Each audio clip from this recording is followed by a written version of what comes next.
Esta es una producción de Grupo Fórmula. Ya se fue Esteban Moctezuma. ¿Quién es el secretario de Educación? ¿Él?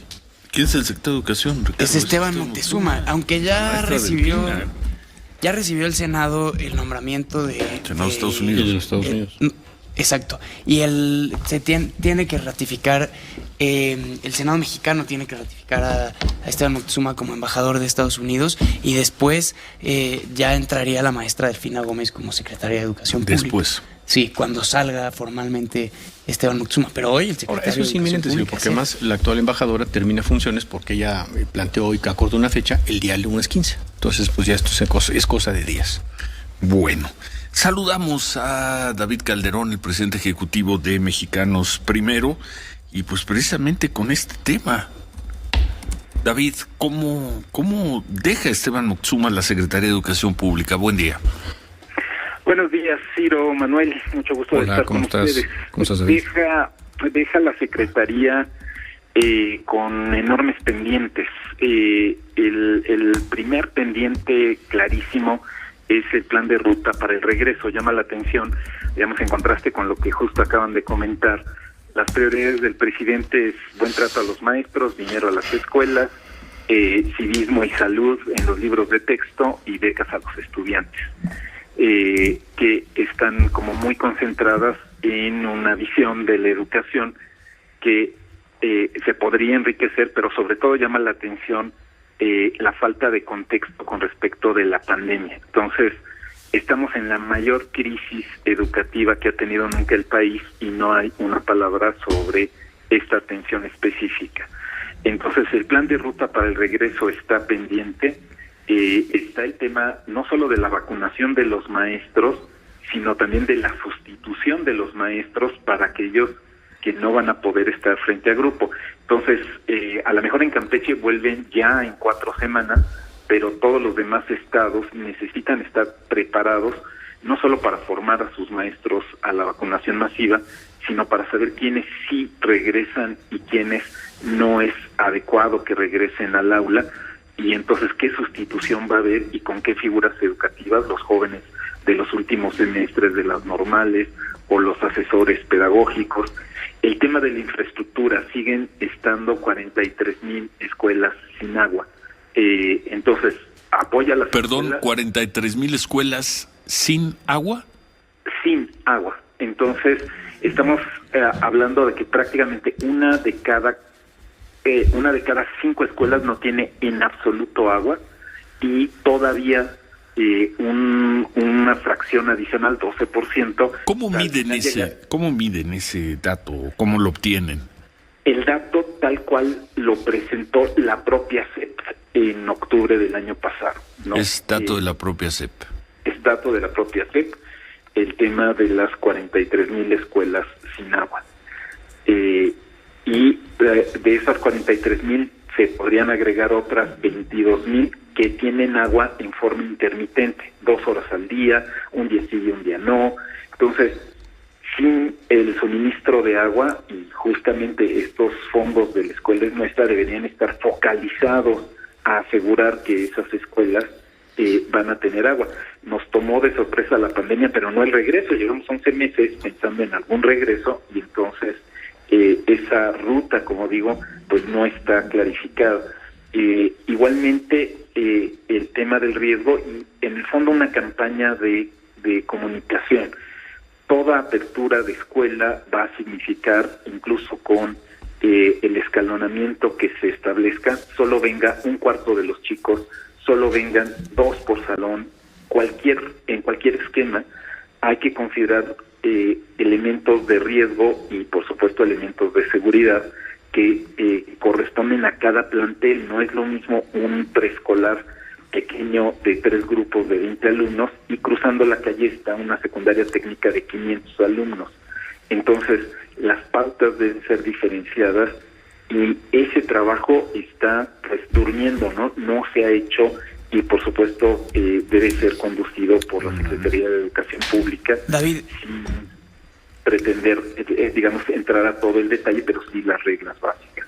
David, ¿cuál es la cifra de abandono escolar que han registrado en pues todos estos meses que la escuela ha sido a distancia? ¿Se calcula en los cientos de miles, en las decenas de miles?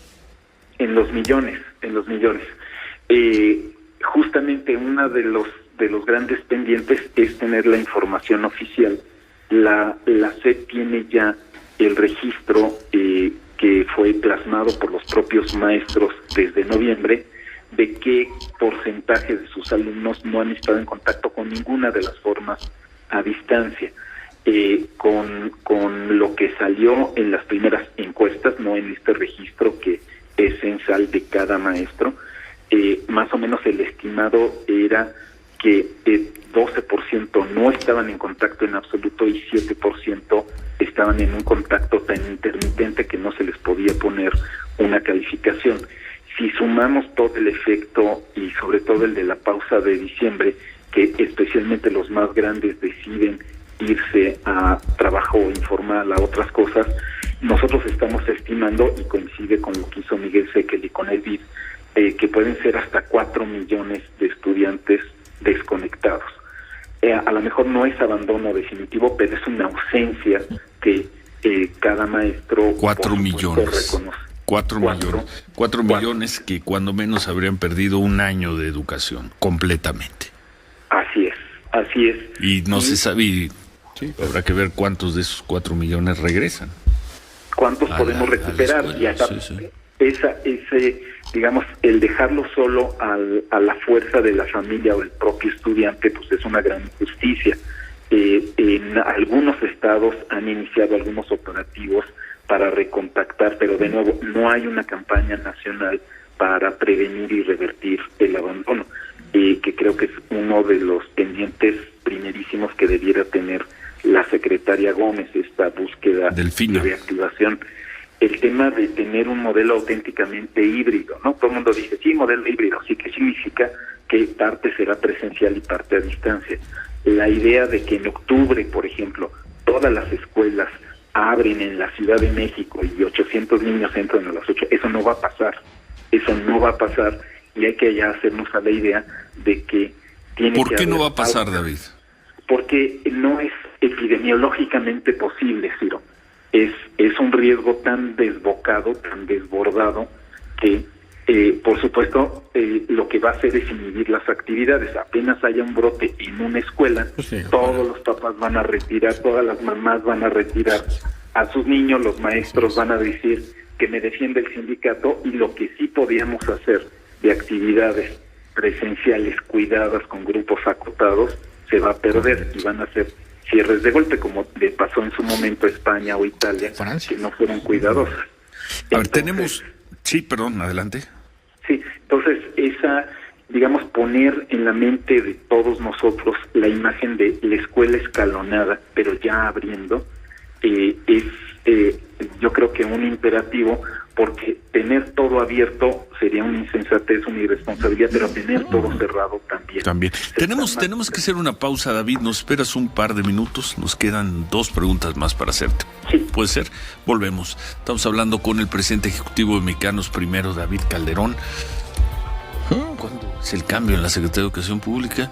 ¿Y qué viene para los niños, jóvenes, para las escuelas? A un año de que cerrar. Volvemos. Seguimos conversando con el presidente ejecutivo de Mexicanos Primero, David Calderón. Tenías una pregunta, Ricardo. Sí, David, escuchándote con las cifras de escuelas que no tienen agua, con las cifras de deserción escolar que calculan en 4 millones de niños que abandonaron la escuela en el año de la pandemia, suena a que el último año de la gestión de Esteban Moctezuma como secretario de Educación Pública fue desastroso. Pues mira, Ricardo, es difícil tener parámetros cuando estás en emergencia. Entonces creo que fue una respuesta muy acertada, cerrar rápido, cerrar todas las aulas. Creo que fue un gran esfuerzo el tema de la programación televisiva, pero no basta. Y el hecho de, digamos, perseverar en una solución casi única, ha sido Aprende en Casa 1, 2, 3, justamente lo que ya no cabe es pensar en un aprende en casa 4, ¿no? Ya hay un rendimiento decreciente, ya hay un deterioro en el ánimo y en el enfoque en las familias, con los mismos chicos. Es un tema también socioemocional, no estás en contacto con tus pares.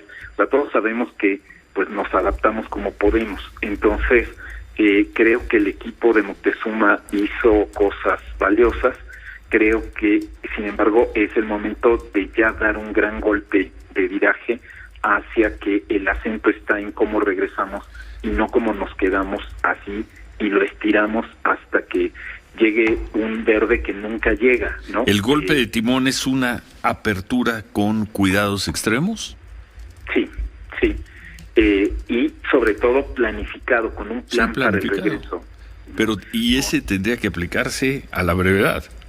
Y eso tendría que aplicarse a la brevedad. Creo que va un poco de la mano con lo que desearía el gobierno federal. A juzgar por lo que hicieron en Campeche, por vacunar a los rusos, sería el deseo también del gobierno federal. Sí, con el riesgo de que se haga rápido y mal. Es decir, qué bueno que se haga rápido, pero que no se haga mal, que se haga rápido y bien. Y eso requiere una conducción clara, firme de la Secretaría de Educación Pública y una gran comunicación con las autoridades estatales, porque estamos en el peor de los mundos.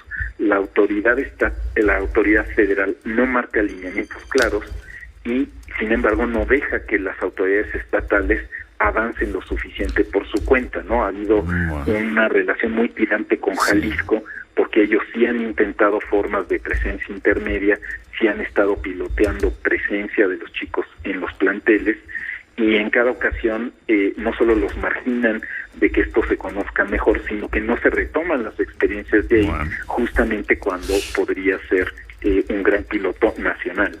Marco Silva. ¿Cómo estás, David? Habla Marco Silva. Este viraje del que usted habla, ¿lo tendría que estar o lo podría estar encabezando las escuelas particulares, privadas, dado que está el caso de Jalisco, San Luis Potosí, Coahuila, la propia Ciudad de México, que tiene fuera de los esquemas oficiales pues ya escuelas operando con niños en actividades presenciales? Hay movimientos, asociaciones que se han creado. ¿Qué tienen ustedes en Mexicanos Primero respecto a esto, David? Pues justamente que estas fórmulas de creatividad no pueden ser homogéneas, y el hecho de que se pueda explorar, por ejemplo, en el espacio de las escuelas particulares, es un gran paso adelante. De nuevo, las expresiones de abrimos todos porque si no nos morimos, y el tema es las cuotas, las colegiaturas, pues le quita argumento sólido y valioso a decir, no, lo que importa es ya pasar a una siguiente etapa de entendimiento de qué significa la escuela, de no necesariamente todos los días y no necesariamente todos juntos en el mismo grupo. Y entonces esa transición la podrían hacer las escuelas, si también las escuelas privadas, quiero decir, si también se salen un poco de este argumento muy parecido. Abrir o morir, ¿cómo era la frase? Sí, y presencial es esencial. Presencial es esencial. Presencial es esencial, efectivamente. Y bueno, por supuesto, falta la formación de los maestros para los temas socioemocionales, para aplicar las evaluaciones de diagnóstico, identificar dónde están las lagunas, los faltantes, y cómo concentrarse en los aprendizajes esenciales, y no al otro día que abrimos empezar a ver el temario tal cual y abran su página 29, ahí sería un gran fracaso. Pero déjeme insistir, David, más allá de este argumento de colegiaturas, que, bueno, sí tiene usted razón, pero no todos lo están abanderando. Sí son o sí podrían ser las escuelas privadas las que estén haciendo la transición a algo que el gobierno ha dejado pendiente, dirigiendo siempre el motivo a la reapertura de las escuelas. Sí, y al mismo tiempo lo podrían hacer también las escuelas públicas. Hay escuelas públicas que tienen una comunidad escolar muy participativa, muy preparada. Entonces falta el plan, David. Exacto, falta el plan y falta quitar el freno de mano, ¿no? Están todos amenazados. Si abren algo, o sea, hay simulación. Viene la sanción. Por otro lado, pero es no. Abre, pero con estas condiciones. Abre y estudiémoslo juntos. Y ese plan abre, no existe. Ese plan o no lo existe. conocemos, si existe, No lo conocemos, no se comunica. Sí. Lo que se sigue comunicando es estos triunfos pírricos. Por ejemplo, en educación media superior se inscribieron 124,000 jóvenes a prepa en línea. Magnífico, pero necesitaríamos que casi la mitad de la generación se inscribiera en ese formato y empezar a probar más. Y estamos hablando de 2,200,000 que tienen que empezar la prepa y solo están inscritos 124 en el sistema en línea. Los demás están en línea de todos modos, si están, y no estamos cuidando entonces esa posibilidad de un modelo híbrido verdadero y que no dependa de si alguien tiene o no el dinero suficiente para la tableta y sobre todo para los datos. Muy bien, pues muchas gracias, David. Lo cierto es que son 11 meses, ¿ya? Sí. Con los niños y los jóvenes fuera de las aulas. Vamos a crear, a pensar, a creer, a desear que algunos de ellos o varios de ellos lograron tener bien su educación a distancia, sobre todo por la vía digital. Pero si no, pues ya fue un año sin escuelas, David. Un año que se cumple el 10, 15, 18 de marzo, que fue cuando comenzaron a cerrarse las escuelas en todo el país. Sí, y la perspectiva es justo entender que el ciclo escolar actual y el que viene y probablemente 2 o 3 más tienen que ser especiales, tienen que tener esa dimensión de compensación y nivelación, porque se perdieron o no se realizaron aprendizajes clave y eso va a pesar gravísimo sobre el futuro del país, en su democracia, en su productividad, en la salud de las personas, justamente porque van a quedar empobrecidas y justamente ignorantes. Muchas gracias David, buen día. Buen día, Ciro, saludos, Manuel Mario. Un año, Ricardo, Marco, un año. Sí, un año de alumnos que han tenido que, a duras penas, conectarse a la televisión, a las clases por internet, mandar las tareas por correo, con padres que tienen responsabilidades, que tienen que trabajar y que al mismo tiempo tienen que estar ayudando a sus hijos. En fin, un año dificilísimo y cuyas consecuencias, como dice David Calderón, todavía no alcanzamos a comprender. Cuando hicimos el trabajo de Baby Steps hace 2 semanas, de esta pequeña guardería en la Ciudad de México, había una madre que decía: mi hijo Jerónimo tiene 2 años y 8 meses, nunca va a volver a tener 2 años y 8 meses, ya perdió ese tiempo. Y con suerte y con esfuerzos lo logro tener 15 minutos frente a la pantalla en una clase que fue preparada para una edad que no reconoce una esas edad formas. en la que van a jugar, claro, que tienen sus materiales y que requieren del contacto, entonces y así le puedes seguir. Y luego los de preprimaria, los primeros años de primaria, y los que van a pasar a secundaria, y los de secundaria, y los de prepa, y los de educación superior, en fin, interesante el planteamiento de Mecanos primero. Abrir lo más pronto que se pueda, pero abrir con una planeación. Y me quedo con la frase, eso de que todos de regreso a todas las escuelas, eso no lo vamos a vivir en años. Pero al mismo tiempo nos dicen, 1, 2, 3 años. No hay plan o no lo conocemos. Entonces es la realidad en una carretera mucho más veloz. No hay plan, pero ¿qué dice el presidente? No hay movilizaciones de maestros, no hay protestas de maestros. Bueno, pues muy bien, sí, se ponen de acuerdo con la CENTE, le dan mucho dinero a la CENTE, no tienen ninguna discusión con la CENTE y por supuesto no salen a tomar carreteras, a hacer plantones, que por cierto luego aparecen por aquí, hacen unos plantones intermitentes, grupos pequeños. Y muy bien, tienen bien cuidada a la CENTE y eso hace una mejor educación. Correcto. México. ¿Eso sirve para que los niños estén aprovechando mejor? ¿O estamos ya en la planeación del regreso a clases? No, solamente no están saliendo. Pero no están protestando los maestros, no están tomando carreteras en Oaxaca. Bueno. Esta fue una producción de Grupo Fórmula.